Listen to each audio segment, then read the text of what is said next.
विकास क्रम के तहत आज इस वीडियो में हम प्रारंभिक मानव के आवास और उसके औजारों के निर्माण का अध्ययन करेंगे।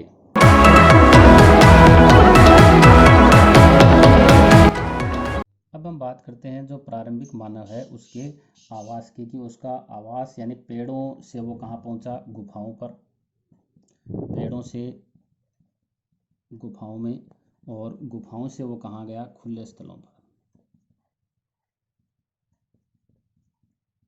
कहाँ कब कैसे पहुंचा, तो उपलब्ध जो भी साक्ष्य हमें मिले हैं उन साक्ष्यों के आधार पर हम क्या देखते हैं। जैसे हमें साक्ष्य मिले हैं जो केन्या है, केन्या के किलोबे और ओलोदर्से साइली से, ओलोर्जे साइली के जो खनन हैं उसमें हजारों की संख्या में हमें क्या मिले हैं, यहाँ से हमें मिले हैं यहाँ से शलक उपकरण और हस्त कुठार। और ये कब के हैं, ये है 7 से 8 लाख वर्ष पुराने हैं ये, यानी इससे पूर्व के हैं। यानी हम ये कह सकते हैं, इसका मतलब क्या है कि जहाँ आवागमन ज़्यादा था, आवागमन यानी जहाँ लोग ज़्यादा आते जाते थे, वहाँ ये जो शिल्पकृतियाँ हैं यानी जो भी ये शलक उपकरण है या फिर हाथ से जो बने हैं हस्त कुठार हैं, वो ज़्यादा हमें कहाँ मिले हैं, जहाँ आवागमन ज़्यादा था, यानी यहाँ वहाँ पर हमें शिल्पकृतियाँ हैं वो ज़्यादा मिले हैं। और जहाँ पर आवागमन कम था यानी ज़्यादा था, वहाँ पर ज़्यादा मिले हैं, और जहाँ पर आवागमन कम था वहाँ पर ये शिल्पकृतियाँ हमें कम मिली हैं। और शिल्पकृतियाँ का मतलब क्या है, यानी इसके अंदर हम रख सकते हैं जो भी, जैसे औजारों को हम रख सकते हैं, चित्रकारियाँ, मूर्तियाँ, उत्कीर्ण चित्र, ये हमें मिले हैं। कहाँ से, केन्या में किलोबे और ओलोर्जे साइली के खनन स्थलों से हमें हज़ारों की संख्या में मिले हैं। और ये कितने पुराने हैं, 7 से 8 लाख वर्ष पुराने हैं। और इसके बाद में हम बात करते हैं 4 से, अगर हम बात करें 4 लाख से 1.25 लाख वर्ष पहले की, तो यानी उस समय है वो मनुष्य ने कहाँ रहना शुरू कर दिया था, गुफा और खुले स्थानों जो भी हैं खुले स्थलों पर उसका रहने का प्रचलन है वो शुरू हो गया था। और ये इसके साक्ष्य हमें कहाँ से मिले हैं, इसके जो साक्ष्य हैं वो हमें कहाँ से मिले हैं, जो फ्रांस है यानी जो दक्षिणी फ्रांस की हम बात करें, दक्षिणी जो फ्रांस है उसमें कौन सी गुफा से हमें मिले हैं, लेजरेट की गुफा से। और इसके अंदर बनाया गया है एक 12x4 आकार का एक निवास, इससे सटा के इतने आकार का निवास बनाया गया है। यानी लेजरेट, दक्षिण फ्रांस में लेजरेट गुफा से इस प्रकार के गुफा और खुले स्थलों में रहने का प्रचलन मनुष्य ने शुरू कर दिया था। इसके अवशेष हमें फ्रांस में लेजरेट गुफा से मिले हैं। और इस गुफा के अंदर और हमें क्या मिले हैं, इसके अंदर 2 चूल्हे मिले हैं, इसके अंदर 2 चूल्हे हैं। भिन्न भिन्न प्रकार के जो खाद्य हैं, खाद्य जो स्रोत हैं, जैसे इसके अंदर फल हैं, बीज हैं, वनस्पति हैं, पक्षियों के अंडे हैं, ये साक्ष्य भी, और मीठे जल की मछलियां हैं, ये सब हमें यहाँ इसके अंदर मिले हैं। और एक और पूरा स्थल है दक्षिण फ्रांस के समुद्र तट पर ही, और उसका नाम है टेरा अमेटा, टेरा अमाटा। यानी एक तो फ्रांस के अंदर कौन सी गुफा है, लेजरेट गुफा, और दूसरी फ्रांस के अंदर ही कौन सा है, टेरा अमाटा। और यहाँ से हमें क्या मिला है, घास फूस और लकड़ी की छत वाली, घास फूस और लकड़ी की छत वाली क्या मिली हैं जी, कमज़ोर झोंपड़ियाँ मिली हैं। कमज़ोर झोंपड़ियाँ हमें कहाँ से मिली हैं, फ्रांस में टेरा अमाटा से। यानी ये सामूहिक किसके लिए बनाई गई थी, सामूहिक मौसमिक प्रवास के लिए। यानी इतनी मजबूत नहीं थी, इसलिए ये सामूहिक यानी समय, जिस समय जैसा मौसम होता था उस समय के लिए, उस मौसम के लिए ये बनाई गई थी। और इस झोंपड़ी के जो किनारे थे, यानी जो ये झोंपड़ी, ये इस प्रकार से ये झोंपड़ी बनती थी, इसके जो किनारे हुआ करते थे, उन किनारों पर क्या होते थे, बड़े बड़े पत्थर लगे रहते थे। और अगर हम बात करें तो इसके बीच के अंदर, यानी जो फर्श था इसका, यानी ये किनारे हैं जो राउंड, अगर हम बात करें इसके अंदर, यहाँ तो किनारों के अंदर तो है ही बाहर की तरफ, और बीच के अंदर जो इनका फर्श होता था, फर्श के अंदर भी छोटे छोटे टुकड़े होते थे पत्थर के। और ये किसके द्योतक थे? ये इसके थे कि यहाँ पर बैठकर ये क्या बनाते थे जी, पत्थर के औजार बनाते थे। और साथ में यहाँ चूल्हा भी इसके अंदर मिला हुआ है।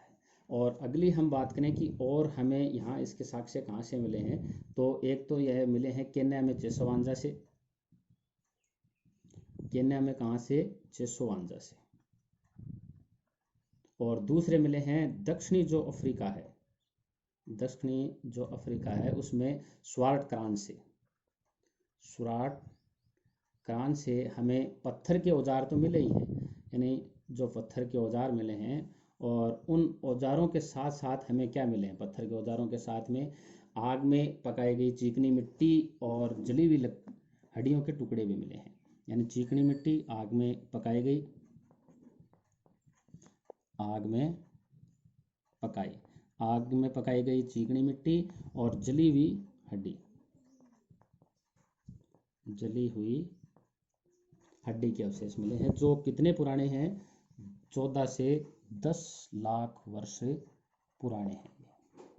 यानी ये सभी क्या दर्शाते हैं कि मनुष्य ने उस समय आग का नियंत्रित प्रयोग करना शुरू कर दिया था। यानी हर कहीं आपको, यहाँ इसके अंदर भी आग, यानी चिकनी मिट्टी आग में पकाई हुई। यहाँ अगर हम बात करते हैं इसकी टेरामाटा की, तो यहाँ भी चूल्हा है। और अगर हम बात करते हैं लेजरेट गुफा की, तो यहाँ भी हमें चूल्हे दिखाई देते हैं। यानी आग का नियंत्रित उपयोग करना मनुष्य ने उस समय सीख लिया था। और आग के फायदे क्या थे कि आग का नियंत्रित उपयोग करने से उसे क्या क्या फायदे मिले? एक तो क्या हुआ इसके कारण कि गुफा के अंदर क्या हो गया जी, प्रकाश और उष्णता, यानी गर्मी उसे मिलने लगी, प्रकाश मिलने लगा और उष्णता मिलने लगी। दूसरा, भोजन को पकाना, यानी इससे आग से भोजन को पकाना उसने शुरू कर दिया। तीसरा, यानी जो लकड़ी है उसको कठोर करने में, लकड़ी को कठोर करने में भी आग का उपयोग किया जाने लगा। जैसे कि भाले की नोक को कठोर करना, भाले की जो भी भाला जो बनाते थे उसकी नोक को कठोर करना, और सल्प निकालकर औजार बनाने में, यानी ऊपर का जो कवर है उसको अलग करके औजार बनाने में भी आग का उपयोग किया जाता था। और खतरनाक जानवरों को भगाने में, यानी आग जलाने के बाद में जो जानवर हैं खतरनाक, वो पास नहीं आते थे, तो खतरनाक जानवरों को भगाने में भी आग का उपयोग होता था। अब हम बात करते हैं औजारों के निर्माण की, कि जो मनुष्य है, प्रारंभिक मानव है, उसने औजारों का निर्माण है वो किस प्रकार से करना शुरू किया। तो मनुष्य, अगर हम औजारों की बात करें तो औजार हैं वो मनुष्य में तो इस प्रकार की विशेषताएं हैं, लेकिन औजार बनाने की कला है वो किसके अंदर नहीं पाई जाती? वानरों में इस प्रकार की कला हमें देखने को नहीं मिलती। कारण क्या है दोनों के अंदर? समरण शक्ति। यानी जहाँ समरण शक्ति किसके अंदर दिखाई देती है? मनुष्यों के अंदर या मानवों के अंदर, लेकिन वानरों में ऐसी बात नहीं है। और दूसरा, जटिल संगठनात्मक कौशल की आवश्यकता भी इसके अंदर पड़ती है। जटिल संगठनात्मक कौशल की आवश्यकता किसके अंदर पड़ती है? औजारों में निर्माण में। और इसके कारण हाथ का कुशलतापूर्वक प्रयोग भी किया जाने लगा। कुशलतापूर्वक प्रयोग। अब औजार बनाने के अगर हम साक्ष्य की बात करें कि उस समय जो औजार मनुष्य, प्रारंभिक मनुष्य ने औजार बनाए, उसके प्राचीनतम जो साक्ष्य हैं वो कहाँ से मिले हैं? प्राचीनतम साक्ष्य हमें प्रारंभिक मानव के औजार बनाने के कहाँ से मिले हैं? तो ये हमें मिले हैं इथियोपिया, इथियोपिया और केन्या। इनके पुरा स्थलों से हमें, जब इनके पुरा स्थलों की खोज हुई तो वहाँ से हमें औजारों के निर्माण के साक्ष्य मिले हैं। और ये जो साक्ष्य हैं वो किसके हैं? ऑस्ट्रेलोपिथिकस, यानी जो ऑस्ट्रेलोपिथिकस हैं उन्होंने सबसे पहले क्या बनाए थे? पत्थर के औजार। यानी पत्थर के औजार सबसे पहले किसने बनाए थे? ऑस्ट्रेलोपिथिकस ने बनाए थे। और अगर हम बात करते हैं अगले पॉइंट की कि 35,000 वर्ष पूर्व की हम बात करें तो जानवरों के मारने के तरीके में थोड़ा सुधार होने लगा। फिर जानवरों के जो मारने के तरीके थे उन तरीकों के अंदर थोड़ा बदलाव आया, उनके अंदर थोड़ा सुधार हम कह सकते हैं। कि सुधार किस रूप में हुआ? एक तो इन्होंने फेंक कर मारने वाले भाले बनाए, फेंक कर जो मारने वाले भाले हैं वो बने, और दूसरे तीर कमान, ये चीज़ें आ गई उसके अंदर। शिकार करने में नई चीज़ें आ गई, यानी नए किस्म के यहाँ इनको क्या मिल गए जी? नए किस्म के औजार शिकार करने के लिए इन्हें मिल जाते हैं इस समय, यानी 35,000 वर्ष पूर्व फेंक कर मारने वाले भाले और तीर कमान शिकार करने में नए किस्म के औजार आ गए थे।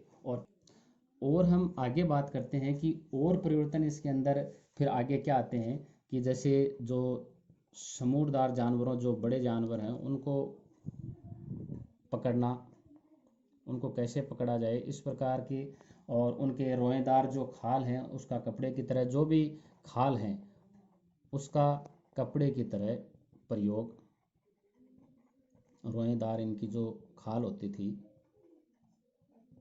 कपड़े की तरह प्रयोग। और फिर क्या हुआ? सुई का आविष्कार, यानी इसे सीलने के लिए, यानी जो ये खाल है इसके अंदर अगर कपड़े की तरह प्रयोग करेंगे तो एक, यानी बताने का मतलब है कि ये एक नई किस्म का औजार है। वो कौन सा आ गया? सुई का आविष्कार, यानी सुई की खोज हम कह सकते हैं कपड़े को सीलने के लिए।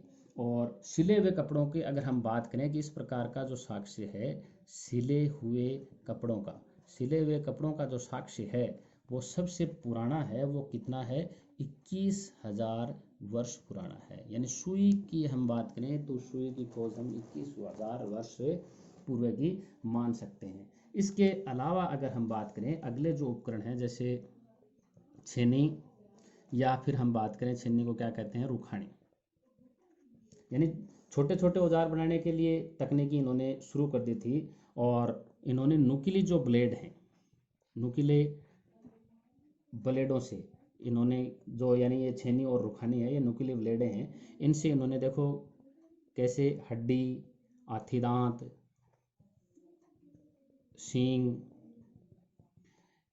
या लकड़ी पर अगर नक्काशी करनी होती थी, इन पर अगर चित्रकारी या फिर नक्काशी करना या फिर उनको कुरेदना मनुष्य ने प्रारंभ कर दिया। किससे? यानी ये छेनी और रुखेनी जैसे नुकीले ब्लेड इन्होंने बनाने शुरू कर दिए। और ये कौन सी तकनीक से बनाए जाते थे? पंच ब्लेड तकनीक से, पंच ब्लेड तकनीक से। यानी नुकीले जो हथियार हैं, छेनी और रुखाने जो नुकीले होते थे, जिसकी सहायता से हड्डी है, सींग है, हाथी दांत है या फिर लकड़ी है, उन पर नक्काशी करना और कुरेदना इनके कारण संभव हो गया था। अब हम बात करते हैं पंच ब्लेड जो तकनीक है वो क्या होती थी। यानी एक जो बड़ा पत्थर लिया जाता था, बड़ा पत्थर है एक, और जो बड़ा पत्थर है उसके जो ऊपरी सिरा है, बड़े पत्थर का जो ऊपरी सिरा है वो हथौड़े की सहायता से अलग कर दिया जाता था। हथौड़े की सहायता से क्या कर दिया जाता था? उसे अलग कर दिया जाता था। और इससे एक चपटी सतह तैयार करने, यानी जिसे प्रहार मंच यानी घन कहा जाता था, यानी इससे बाद में एक चपटी सतह तैयार की जाती थी, चपटी सतह तैयार की जाती थी। और फिर इस पर हड्डी या सींग से बने हुए पंच और हथौड़े की सहायता से, यानी जो भी हड्डी या फिर किस से बना हो, चाहे सींग से बना हो, सींग से जो बना हुआ था पंच, और दूसरा इसके साथ में पंच पर किस से प्रहार किया जाता था? हथौड़े की सहायता से प्रहार किया जाता था, जिससे एक धारदार पट्टी बन जाती थी। यानी इस प्रकार की तकनीक से क्या बन जाती थी? एक धारदार पट्टी बन जाती थी। और इसका इस्तेमाल हम चाकू की तरह, यानी वर्तमान जो चाकू है जिसकी धार होती थी उसकी तरह इसका इस्तेमाल यानी कर सकते हैं। यानी एक बड़ा पत्थर लिया जाता था और उसके ऊपर ये सिरे को पत्थर की जो है वो हथौड़े की सहायता से उसको अलग किया जाता था, और फिर इससे एक चपटी सतह तैयार, जिसे प्रहार मंच यानी घन कहा जाता था, तैयार की जाती थी। और फिर इसके ऊपर हड्डी या सींग से बने हुए एक पंच और हथौड़े की सहायता से इस पर प्रहार किया जाता था, तो इसके कारण एक धारदार पट्टी बन जाती थी, जिसका इस्तेमाल किसकी तरह किया जाता था? चाकू की तरह किया जाता था। और उनसे एक तरह की छेड़ियाँ बनाई जाती थी। यानी इनसे हम कह सकते हैं कि छेड़ियाँ, ये हम ऊपर देख रहे थे, छेनियाँ रुखानी यानी छेड़ियाँ बनाई जाती थी, और जिससे किसको उकारा जाता था? ये जो हड्डी हैं, हाथी दांत हैं, जो भी हैं, उनको उकेरा जाता था। मानव विकास क्रम के आगे की कहानी अगले वीडियो में।